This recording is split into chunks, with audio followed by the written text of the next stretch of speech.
বন্ধুরা, মৈনাক চলে এলাম নতুন একটা ভিডিওতে। আজকে এই ভিডিওতে কথা বলবো মেগাস্টার শাকিব খানের তাণ্ডব সিনেমাকে নিয়ে।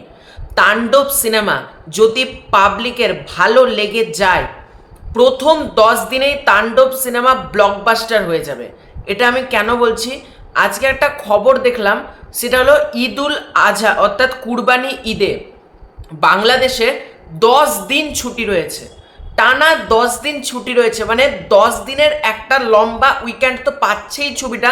এবং তারপর যদি তোমরা দেখো, তাণ্ডবের সাথে লড়াই করবার মতন বড় কোনো কিন্তু আর কোনো ছবি নেই। আমরা একটা ইনসাফ দেখতে পারি, ইনসাফ ছবিটাও যে প্রচুর, মানে ছবিটা হয়তো ভালো হবে, কিন্তু তাণ্ডব লেভেলের কিন্তু বক্স অফিস বা আরিফিন শুভর নীলচক্র বা যে ছবি বলো কেন, তাণ্ডব লেভেলে বক্স অফিস কিন্তু হবে না। মানে তাণ্ডব যে লেভেলে থাকবে তারপরেই কিন্তু বাকি ছবিগুলো থাকবে। বাকি ছবিগুলো নিঃসন্দেহে ভালো ছবি হওয়ার চান্সেস রয়েছে, কিন্তু তাণ্ডব, আমি মেন কথা বলছি তাণ্ডবকে নেই। কারণ তাণ্ডব ছবিটা এমনিতেই ঈদের সময় মেগাস্টার শাকিব খানের সিনেমা আসে মানে বক্স অফিসে কী হয় তোমরা দেখেছো, সেটা প্রিয়তমা, রাজকুমার, তুফান, আবার এই যে এটা বরবাদ, আবার আসছে ঈদে তাণ্ডব। মানে ঈদ মানেই কিন্তু শাকিব খান, মানে বাংলাদেশি বা বাঙালিদের কাছে ঈদ মানেই শাকিব খান। এবার শাকিব খানের যখন সিনেমা আসছে ঈদের, দর্শক তো দেখবে। আর তারপর যখন টানা 10 দিনের একটা ছুটির উইন্ডো কিন্তু পাচ্ছে, এবং টানা 10 দিন ছুটিটা কিন্তু প্রচণ্ড ভালো বলা যেতে পারে।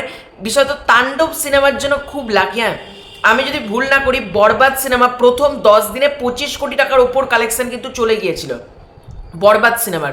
তুফানও বেশ ভালো কালেকশন করেছিল প্রথম 10 দিনে। এবার যদি তাণ্ডব, মানে যদি খুব ভালো একটা ছবি বেরোয়, মানে তাণ্ডব ছবিটা তো দারুণ ছবি হবে, এটুকু তোমাদের বলছি।